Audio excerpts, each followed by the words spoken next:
Our story today is called Benito Cereno. It was written by Herman Melville. We will tell this story in 3 parts. Here is Shep O'Neill with Part 1 of Benito Cereno.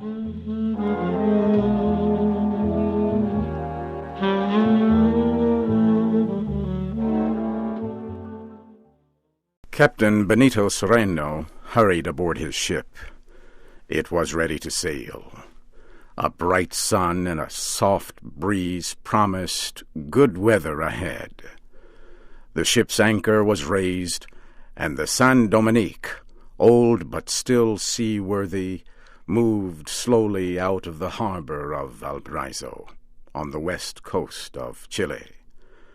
It was carrying valuable products and slaves up the Pacific coast to Callao, another Spanish colonial port near Lima, Peru. The slaves, both male and female, slept on deck. They were not chained because their owner, Don Alejandro, said they were peaceful. The San Dominique moved steadily forward under a clear sky. The weather showed no sign of change. Day after day, the soft breeze kept the ship on course toward Peru. Slave traffic between Spain's colonial ports in this year of 1799 had been steady, but there were few outbreaks of violence. What happened, therefore, on board the San Dominique could not have been expected. On the 7th day out, before daybreak, the slaves rose up in rebellion. They swept through the ship with handspikes and hatchets, moving with the fury of desperate men. The attack was a complete surprise. Few of the crew were awake. All hands, except the 2 officers on the watch, lay in a deep, untroubled sleep. The rebels sprang upon the 2 officers and left them half dead. Then, one by one, they killed 18 of the sleeping crew. They threw some overboard, alive. A few hid and escaped death. The rebels tied up 7 others, but left them alive to navigate the ship. As the day began to break, Captain Cereno came slowly, carefully, up the steps toward the chief rebel leader, Babo, and begged for mercy. He promised to follow Babo's commands if he would only put an end to the killings. But this had no effect. Babo had 3 men brought up on deck and tied. Then the 3 Spaniards were thrown overboard. Babo did this to show his power and authority, that he was in command. Babo, however, promised not to kill Captain Cereno, but everything he said carried a threat. He asked the captain if in these seas there were any Negro countries. None, Cereno answered. Then take us to Senegal, or the neighboring island of St. Nicholas. Captain Cereno was shaken. That is impossible, he said. It would mean going around Cape Horn, and this ship is in no condition for such a voyage, and we do not have enough supplies, or sails, or water. Take us there anyway, Babo answered sharply, showing little interest in such details. If you refuse, we will kill every white man on board. Captain Cereno knew he had no choice. He told the rebel leader that the most serious problem in making such a long voyage was water. Babo said they should sail to the island of Santa Maria, near the southern end of Chile. He knew that no one lived on the island, but water and supplies could be found there. He forced Captain Cereno to keep away from any port. He threatened to kill him the moment he saw him start to move toward any city, town, or settlement on shore. Cereno had to agree to sail to the island of Santa Maria. He still hoped that he might meet along the way, or at the island itself, a ship that could help him. Perhaps, who knows, he might find a boat on the island and be able to escape to the nearby coast of Arauco.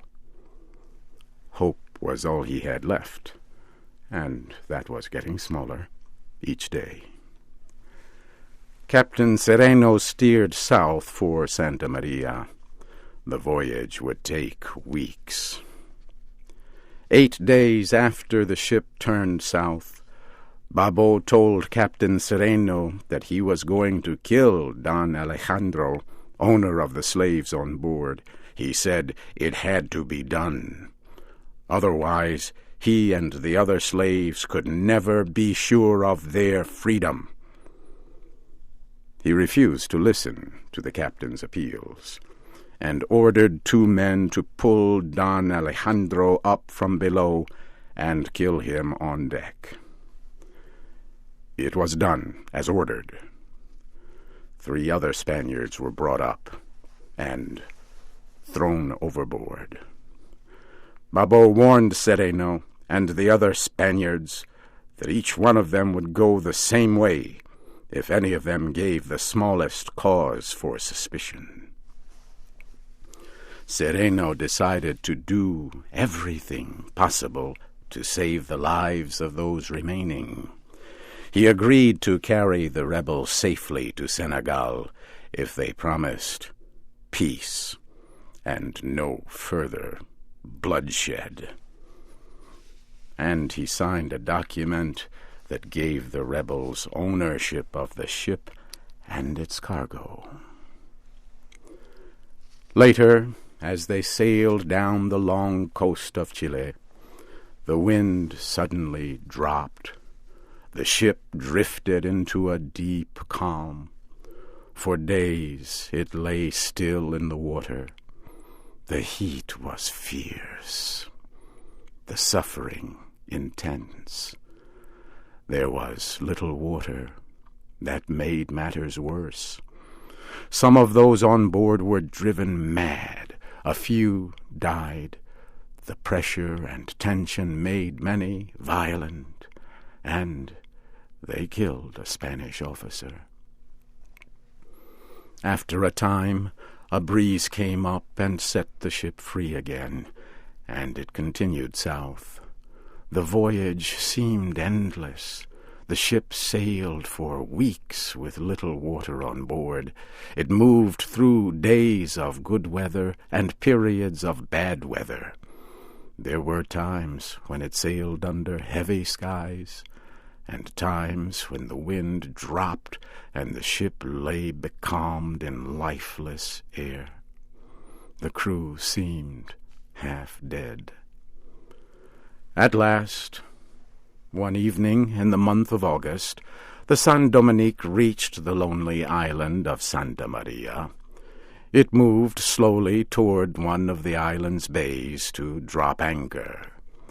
Not far off lay an American ship, and the sight of the ship caught the rebels by surprise. The slaves became tense and fearful. They wanted to sail away quickly, but their leader, Babo, opposed such a move. Where could they go? Their water and food were low. he succeeded in bringing them under control and in quieting their fears.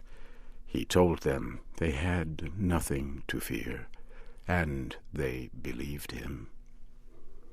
Then he ordered everyone to go to work, to clean the decks, and put the ship in proper and good condition, so that no visitor would suspect anything was wrong.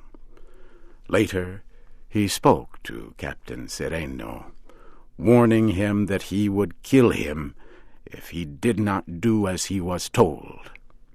He explained in detail what Cereno was to do and say if any stranger came on board. He held a dagger in his hand, saying it would always be ready for any emergency. The American vessel was a large trade ship and seal hunter, commanded by Captain Amasa Delano. He had stopped at Santa Maria for water. On the American ship, shortly after sunrise, an officer woke Captain Delano and told him a strange sail was coming into the bay. The captain quickly got up, dressed, and went up on deck. Captain Delano raised his spyglass and looked closely at the strange ship coming slowly in. He was surprised that there was no flag.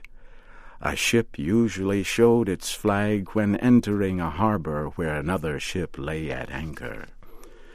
As the ship got closer, Captain Delano saw it was damaged. Many of its sails were ripped and torn. A mast was broken, and the deck was in disorder. Clearly, the ship was in trouble. The American captain decided to go to the strange vessel and offer help.